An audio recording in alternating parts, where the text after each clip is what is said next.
Right now in Howard Beach, it's 79 degrees Fahrenheit with rain.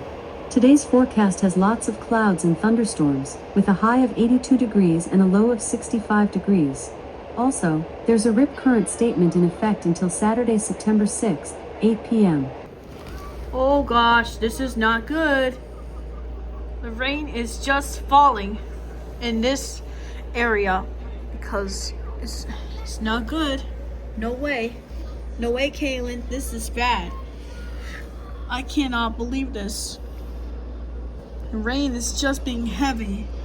And then this is so bad. I hate that so much. This is the reason why I hate it.